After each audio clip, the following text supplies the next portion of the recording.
Czy wiedzieliście, że istnieje sposób na przeprogramowanie waszych genów tak, by działały jak u 20-latka? Nie mówię o science fiction, mówię o badaniach za 2 miliony złotych, w których właśnie uczestniczę jako królik doświadczalny. I odkryłem coś fascynującego. Naukową metodę na długowieczność, promowaną przez polskiego profesora, a całe moje mini śledztwo zaczęło się od kliknięcia w reklamę na Facebooku. W tym filmie zabiorę was w podróż przez najbardziej zaawansowane badania nad personalizacją treningu w Polsce. Pokażę wam badania, które brzmią jak science fiction, ale to dzieje się naprawdę. Opowiem o możliwej zmianie własnych genów i oczywiście zdradzę sekret na długowieczność pewnego profesora. Człowieka, który twierdzi, że nasze ciała są zaprogramowane na 120 lat życia. Ale to nie wszystko. Odkryłem, dlaczego badminton wydłuża życie bardziej niż bieganie i jak faktycznie wasze ciało można przeprogramować na poziomie molekularnym. No i odpowiem na najważniejsze pytanie. Czy naprawdę da się cofnąć biologiczny zegar? Jeżeli też męczysz się myślą o starzeniu i chcesz żyć długo w zdrowiu, to ten film jest właśnie dla ciebie. Wydanie zbiorcze. Zaprasza Maciej Dzierżek. Naszą podróż podzieliłem na 5 etapów. Najpierw opowiem, jak w ogóle trafiłem na te badania i czego one dokładnie dotyczą. Potem zagłębimy się w naukę, ekspresję genów, multiomika, AI. W trzeciej części odkryjemy filozofię długowieczności profesora Postułę. Następnie przedstawię moje doświadczenia z pierwszych tygodni programu i na koniec, co to wszystko oznacza dla przyszłości medycyny. Zapnijcie pasy, bo będzie nieco naukowo, ale ponieważ jestem osobą spoza świata nauk medycznych, chciałbym opowiedzieć wam o tych odkryciach w przystępny sposób, więc wybaczcie uproszczenia. To, co zaraz wam pokażę, całkowicie zmieniło moje rozumienie tego, jak działają nasze ciała. Ale zanim przejdę do sedna, muszę się przyznać, że kliknięcie w głupią reklamę na Instagramie było jedną z lepszych decyzji dotyczących mojego zdrowia od wielu już lat. Na pewno też widzieliście te wszystkie reklamy. Schudnij 10 kg w miesiąc, sekretna metoda spalania tłuszczu, trenerzy go nienawidzą. Normalnie mija mi raczej bez szczególnej uwagi, ale jedna zatrzymała mój wzrok. Miała logo Ministerstwa Nauki i Edukacji. I pomyślałem, czekaj, ministerstwo sponsoruje reklamy odchudzania? Podejrzewałem mocny skam i zwyciężyła ciekawość. Kliknąłem. Trafiłem na stronę z formularzem zapisu do badań naukowych. Prawdziwych badań finansowanych z ministerstwa za niemal 2 miliony złotych. Sprawdziłem to, zanim się zapisałem.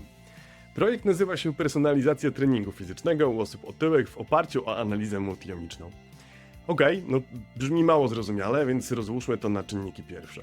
Personalizacja, czyli trening dopasowany do twoich genów. Multiomiczna, czyli analiza na wielu poziomach biologicznych jednocześnie, u osób otyłych, BMI powyżej 27, spełniam niestety, choć tak naprawdę to nadwaga, a nie otyłość. I tutaj zaczyna się prawdziwa nauka. Multiomika brzmi skomplikowanie, ale w zasadzie chodzi o to, że badają człowieka na wszystkich poziomach biologicznych jednocześnie. Wyobraźcie sobie, że wasze ciało to komputer, a badacze sprawdzają hardware, czyli to, jakie macie geny, który software jest aktywny, czyli które geny pracują i co ten software produkuje. Białka i metabolity. To jak pełna diagnostyka komputera, od płyty głównej po działające programy.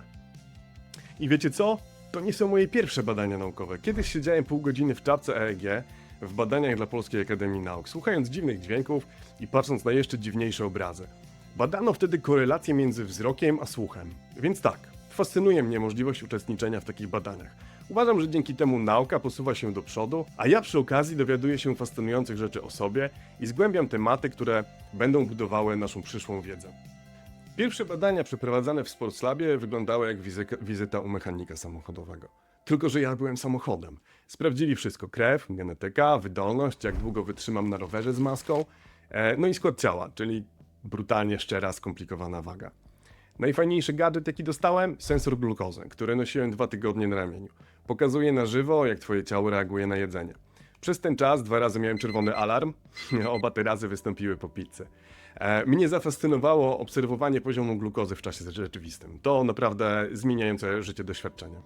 I wiecie, co mnie uderzyło? To nie są badania tylko o odchudzaniu. To badania o tym, jak różni ludzie reagują na ten sam bodziec. Bo okazuje się, i to jest klucz całego tego programu, że niektórzy z nas mogą mieć genetyczne predyspozycje do treningu siłowego, inni do cardio, a jeszcze inni do mieszanego. Mamy po prostu różny software. Uczestników w naszych badaniach podzielono na różne grupy i przepisano im różne zestawy treningowe. Ja jestem w grupie HIIT. Robimy intensywne interwały. Podejrzewam, że inne grupy mają na przykład trening oporowy, gdzie ćwiczenia są głównie siłowe. Ale uwaga, to dopiero początek, bo każda grupa jest oczywiście monitorowana. A po zakończeniu 3-miesięcznych treningów badania zostaną powtórzone, sprawdzą naszą wydolność, parametry zdrowia, które mam nadzieję, że się poprawią. Ale nie tylko na poziomie podstawowych parametrów jak wytrzymałość czy siła, ale sprawdzą też jak zmieniły się geny, czyli czy zaszła ta słynna ekspresja genów i czy ta zmiana zależy od różnych typów treningu. A teraz najważniejsza część, odkrycie, które może przywrócić do góry nogami wszystko, co myślicie o waszej genetyce. Okazuje się, że nie jesteśmy w ogóle więźniami naszych genów. Zwróćcie szczególną uwagę, bo to jest kluczowy moment. Przez całe życie uczono nas, że geny to nasz niezmienialny los. A co, jeśli powiem wam, że to jest nieprawda? Uprośćmy to maksymalnie. Wyobraźcie sobie, że wasze geny to taka gigantyczna biblioteka z instrukcjami. No, właśnie kod źródłowy. Ale czy czytacie wszystkie książki naraz? Nie. Ekspresja genów to proces wybierania, które książki należy otworzyć. Ale to, które geny są włączone czy wyłączone, to jest właśnie ekspresja genów. To jest gigantyczna zmiana. W szkole uczono nas, że DNA jest absolutnie niezmienne, ale dziś nauka już wie, że na DNA można wpływać. Czy zdajecie sobie sprawę z tego, co to oznacza? Każdy trening to sesja przeprogramowywania waszego DNA. Nie metaforycznie, dosłownie. To zmienia wszystko.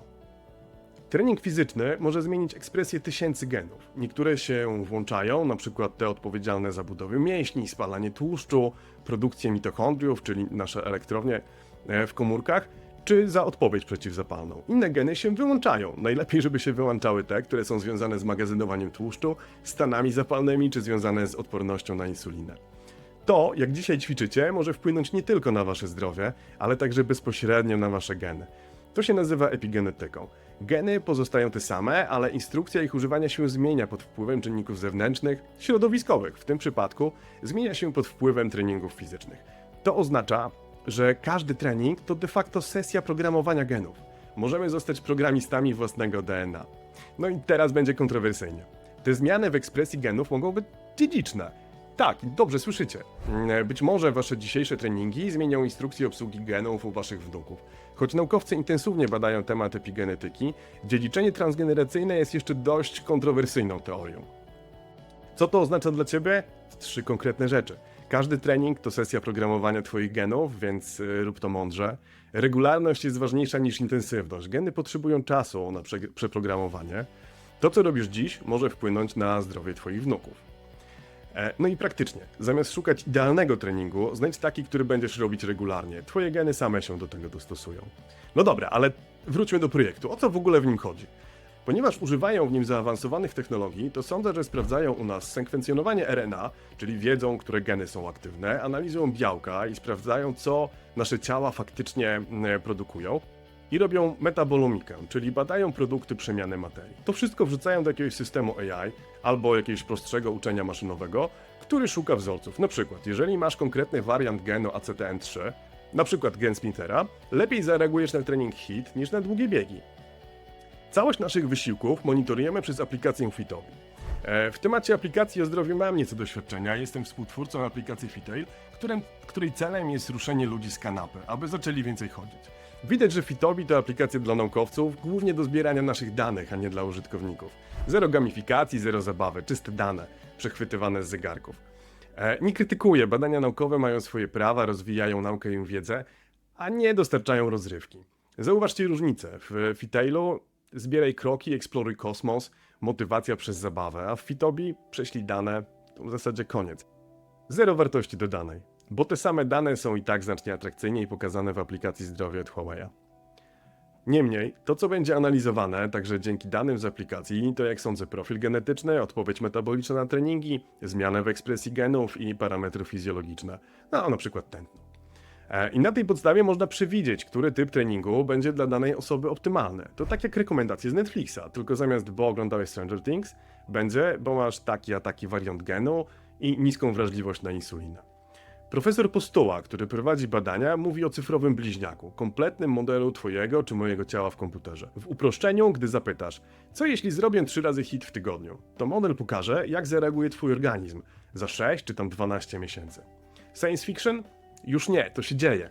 Taki cyfrowy bliźniak powinien być w stanie odpowiedzieć na znacznie bardziej skomplikowane pytania dotyczące tak profilaktyki, jak i właściwego leczenia. Ale technologia to tylko narzędzie. Prawdziwa mądrość leży w filozofii długowieczności. I tu jesteśmy już przy profesorze Postule. Czas odkryć jego metodę długowieczności, która jest zupełnie inna niż myślicie. I zaprzecza wszystkiemu, czego uczono nas o starzeniu. Ten człowiek twierdzi, że możemy żyć 120 lat i ma na to dowody. Spójrzcie na profesora, ma 75 lat. Wyglądasz szokująco świetnie jak na swój wiek, prawda? Ale tak naprawdę ma 46 lat, ale za to wie jak dożyć aż do 120. Profesor Marek Postuła to nie jest zwykły lekarz od jedz warzywa i ćwicz. To gość z mega doświadczeniem i do tego znajduje czas na aktywne promowanie swoich idei w mediach. Jest kardiologiem i farmakologiem klinicznym, dyrektorem Centrum Długowieczności, współzałożycielem Polskiego Towarzystwa Medycyny Długowieczności i pewnie można by jeszcze dużo wymieniać. Prowadzi także audycję Kierunek Długowieczność w Radiowej Trójce i podcast w tym samym temacie. Linkuję je w opisie filmu i zdecydowanie polecam posłuchać. I najważniejsza rzecz dla mnie, to jest człowiek, który we własne życie realnie wdraża zasady, które poznaje w świecie najbardziej aktualnych odkryć naukowych. Czym wyróżnia się w zasadzie na tle wielu lekarzy, którzy nie wyglądają i nie zachowują się jak okazy zdrowia. Profesor Postuła promuje piramidę długowieczności. I to nie jest to samo, co kolejna piramida żywieniowa. Jej podstawą jest diagnostyka. Musisz wiedzieć, w jakim stanie jesteś, ale każdy z nas jest inny i niekoniecznie porównywanie się z normami populacyjnymi ma sens. A można tę wiedzę osiągnąć dzięki testom genetycznym, biomarkerom, a przede wszystkim dzięki ciągłemu monitoringowi. Na przykład takim zegarkiem i regularnym wykonywaniem zwykłych badań morfologii, lipidogramu czy hemoglobiny. I najważniejsze nie jest porównywanie z normami, a analiza zmian w czasie. Spójrzmy teraz na 6 filarów piramidy długowieczności. Pierwszy to wspomniane już monitorowanie stanu zdrowia i personalizacja wyników. Drugi – zachowanie sprawności fizycznej i poznawczej. Regularne ćwiczenia w obu kierunkach. Trzeci to zdrowe odżywianie. Tu się przyda piramida żywieniowa aktualna i unikanie przetworzonej żywności. A jaka jest najlepsza dieta? Restrykcyjna kalorycznie i z bardzo ograniczoną glukozą. Ważne też jest zarządzanie stresem i to nie tylko chodzi o jego unikanie, a o właśnie umiejętne zarządzanie nim. Życie jest jakie jest, ale są różne metody na znalezienie wyciszenia. Od medytacji po terapię jest w czym wybierać. Oprócz radzenia sobie ze stresem, pamiętajmy o regeneracji. I tu głównie chodzi o sen i jego odpowiednio wysoką długość i jakość, ale także o rutynę snu, te same godziny zasypiania i pobudki. Piramidę zamyka podejście długoterminowe. Styl życia i profilaktyka mają nam przecież to życie wydłużyć i poprawić jego jakość, zwłaszcza na starość, oby jak najpóźniejszą. No i teraz 3 konkrety, które mnie zaskoczyły. Pierwszy konkret, wiadomo, że każdy ruch to zdrowie, ale taki na przykład badminton wydłuża życie o ponad 6 lat, więc w teorii jest lepszy niż bieganie. Udowodniono to w badaniach Copenhagen Heart Study z grudnia 2018. Dlaczego? Bo sporty rakietowe wymagają szybkich decyzji i jest to trening mózgu. Angażują całe ciało, są społeczne, a ta rola społeczna też jest ważna dla naszej długowieczności. Są mniej kontuzjogenne niż bieganie. Niemniej w przypadku większości ludzi ważny jest w ogóle ruch. I już 30 minut spaceru dziennie jest to niebo lepsze od dnia na kanapie. Warto zacząć od czegokolwiek, a nie od planowania maratonu w czasie siedzenia na tej kanapie. Jest duża różnica między planowaniem a robieniem. Drugi konkret to post przerywany, ale elastyczny. Pan profesor je pierwszy posiłek około 14-15, ale, i to jest ważne, zaleca nieortodoksyjne podejście do własnych reguł. Jeżeli masz spotkanie biznesowe o 10, zjedz. Życie towarzyskie też jest ważne dla zdrowia. Nie ma sensu się nadmiernie spinać, bo stres i zgryzoty przyniosą prawdopodobnie większe szkody. Trzeci konkret to sen. Sen w całkowitej ciemności. Telefon ekranem w dół, żadnych LEDów i temperatura najlepiej 18-19 stopni. Których metod przestrzegacie? Ja zacząłem się ruszać, bo uczestniczę w badaniach. Od dawna pasuje mi jedzenie śniadania dopiero po 13 albo 14, a sypialnię mam zaciemnioną. Może mam podobne geny do pana profesora. Profesor wymienia też 5 leków z potencjałem długowieczności. Nie będę was zanudzał nazwami. Najważniejsze, że 3 z nich to leki pierwotnie stworzone dla diabetyków. Wśród nich jest ten słynny Ozempik, o którym na pewno słyszeliście. I tutaj pojawia się fascynujące, nieoczywiste połączenie. Spójrzcie na tę listę. Widzicie wzorzec? 3 z 5 leków to leki na cukrzycę. To nie jest przypadek, to odkrycie, które przewraca nasze myślenie o starzeniu. Starzenie się i zaburzenia metaboliczne idą tymi samymi ścieżkami molekularnymi. Kontrolując metabolizm, kontrolujesz starzenie. Profesor uważa, że długowieczność i systemowe dbanie o zdrowie powinny być egalitarne, dostępne. O Brianie Johnsonie opowiada w swoim podcaście dość ostrożnie. Brian Johnson to jest ten słynny milioner, który wydaje 2 miliony rocznie na anti-aging, bierze na przykład dziennie 130 tabletek i Netflix nakręcił na jego temat wcale niepochwalny dokument. Według zasad, które dzisiaj opisuję, długowieczność to nie jest obsesja jak u Johnsona, ale styl życia, który jest w zasadzie dostępny dla każdego i każdej z nas. Nie chodzi o życie wieczne, chodzi o życie dobrze. I tutaj najlepszy cytat podsumowujący oczekiwane efekty walki o te 120 lat życia. Myśląc o długowieczności, myślę nie tylko o długości życia, ale też o długim życiu w zdrowiu. To jest dla mnie definicja długowieczności. Tak jak wspominałem na początku, kluczowe jest nie tylko długie życie, ale życie w zdrowiu, aby móc się tym życiem po prostu cieszyć. Brzmi pięknie w teorii, ale co się dzieje, gdy przeciętny 40-latek pracujący zdalnie próbuje to zastosować? Zaraz się przekonacie, bo tym 42-latkiem jestem ja i przez ostatnie 3 tygodnie przeszedłem transformację, której się nie spodziewałem. Po pierwszym treningu HIIT myślałem, że umrę. Praca z domu naprawdę powoduje masę złych nawyków. Ciężko mi było zebrać się na kolejny trening i musiałem przejść przez piekło, żeby na każdy kolejny trening chodzić z coraz większą chęcią. Czym jest typ treningu, którym się zamęczam? Jest to HIIT, High Intensity Interval Training. Brzmi dość niewinnie, ale jakbym mógł wybrać, zdecydowanie wolałbym trening siłowy, bo HIIT to 30 sekund maksymalnego wysiłku, 30 sekund odpoczynku. Powtórzenie tego 20 razy, oczywiście zmieniając ćwiczenia. To jest droga naprawdę do łez, zwłaszcza na początku. Nasza grupa w ogóle ma dużo szczęścia, bo został nam przydzielony trener Michał, który zna się na swojej robocie. Michał, pozdrawiam.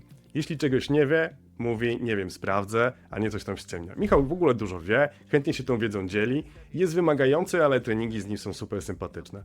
I wiecie co? Chciałbym dalej ćwiczyć z Michałem po zakończeniu tego programu. Mam tylko nadzieję, że nie zarezerwujecie mu całego czasu, bo jakoś wydaje mi się, że znalezienie dobrego trenera, który nie ściemnia i faktycznie wie co robi, to dość duża sztuka. A jak wiecie, mam tendencję do klikania w badziewne reklamy. Podczas treningu nosimy opaski monitorujące Huawei Band 9, ale pozwolono mi zostać przy Huawei Watchu. Przyznajcie się, że też nosicie smartwatche i o ile aktualnie nie uprawiasz sportu, to w zasadzie nie za bardzo oglądasz te wyniki. A to, co się dzieje z naszym ciałem, jest ciekawe. Różnica w tętnie nawet po 2 tygodniach ćwiczeń jest zauważalna i jest też odczuwalna. Wracając do aplikacji Fitobi. Narzekałem wcześniej na braki funkcjonalne i marny UX, ale może o to chodzi, żeby motywacji nie stanowiła gra i gamifikacja, ale żeby motywacja była bardziej wewnętrzna. Są ludzie, którzy lepiej reagują na bodźce z zewnątrz, dążą do uzupełniania pierścieni albo, nie wiem, nie są w stanie odpuścić lepszego wyniku u kolegi. Ja chyba nie potrzebowałem kolejnej gry, ale twardych danych i udział w projekcie, gdzie te dane bezpośrednio dotyczą mojego ciała, jest jak na razie wystarczającą motywacją dla mnie. No i teraz, co się zmieniło po tych 3 tygodniach? Fizycznie zauważyłem, że mocniejsze zakwasy pojawiły się w zasadzie tylko w pierwszym tygodniu, potem organizm się już dostosował. Mam zdecydowanie więcej energii i serio to nie jest mit. Lepiej śpię, nie pojawiają się chęci na drzemki, zaś co do mojej wagi. No cóż, pracujemy nad tym. Jak będzie czym, to się na koniec projektu pochwalę. A co w nastroju i psychice? No bo tu też oczekiwałem zmian. Odzyskałem poczucie kontroli. Wstanie z kanapy i poruszanie się naprawdę dużo zmienia. Endorfiny po treningu to jest rzecz potężna i czuję, że robię coś konkretnego, coś dobrego, a przede wszystkim dla siebie. Największe odkrycie? Motywacja przychodzi po działaniu, a nie przed. W zasadzie od pandemii czekałem na motywację do ćwiczeń. Okazuje się, że trzeba było się zapisać do badań, by ją znaleźć. Ale to efekty z tych ćwiczeń sprawiają, że ta motywacja nadal jest. Zacznijcie działać i zobaczycie, co się stanie.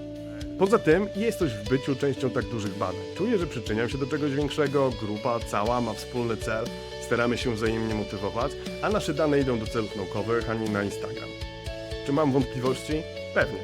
Głównie takie, czy praca i ogólnie życie nie utrudnią mi wytrwania do końca. Wiadomo, że różnie bywa. Czy badania prowadzone na tylu zmiennych mają w ogóle sens? W pracy zdarza mi się prowadzić czy uczestniczyć w badaniach, co prawda na zupełnie innym poziomie, ale tam staramy się ograniczać liczbę zmiennych do absolutnego minimum. Tutaj zmiennych jest bardzo dużo i cieszę się, że to nie ja będę musiał to analizować. Natomiast mimo wątpliwości, ja zdecydowanie korzystam na tym programie i wolę być aktywnym uczestnikiem stanu własnego zdrowia niż biernym obserwatorem tego, jak się starzeję. I to wszystko prowadzi nas do czegoś większego. Do rewolucji, która nadchodzi i wy też będziecie w niej uczestniczyć. Co jeśli powiem wam, że za parę lat lekarz nie będzie pytał, co pani, panu dolega, tylko co pokazuje pani, pana cyfrowy bliźniak? Może zresztą nawet nie lekarz, tylko aplikacja. Nosimy przecież na sobie coraz bardziej sprawne i nowoczesne czujniki już w zasadzie na niemal wszystko. To, w czym uczestniczę, to jest początek rewolucji. Dzisiaj masz nadciśnienie, weź tę tabletkę, działa u 70% ludzi, reszta ma skutki uboczne. Jutro będzie tak, że twój profil genetyczny i spersonalizowana analiza pokażą, że akurat ten lek ma 95% szans zadziałać u ciebie.